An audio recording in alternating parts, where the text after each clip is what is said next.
Coming to the brainstem, we have the brainstem is being formed by three major structures called as the midbrain, pons and the medulla. So the midbrain is made up of all these diencephalon-like structures, and pons is a structure that acts as a relay center for the medulla and the thalamic centers. And medulla, all these vital centers for swallowing, vomiting, eating and all that, whereas pons cerebelli has a major vital center for respiration. In fact, the respiratory centers are located in the pons.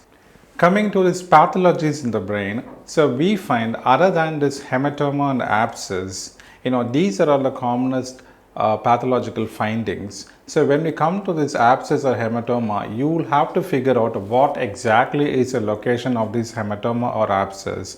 Sometimes it could be an extradural abscess, or it could be an intracerebral abscess or an intracerebellar abscess.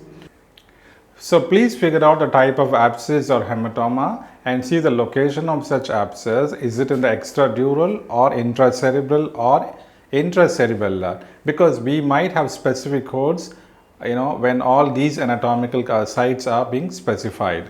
So apart from these abscess and hematoma, there can also be like tumors in the brain. It can be like schwannoma or arachnoid cyst or a meningioma or an ependymoma.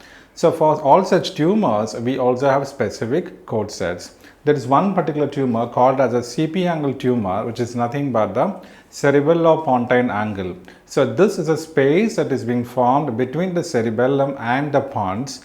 It is an anatomic space, and tumors might get formed in such spaces, and we have specific codes for the removal of such CP angle tumors.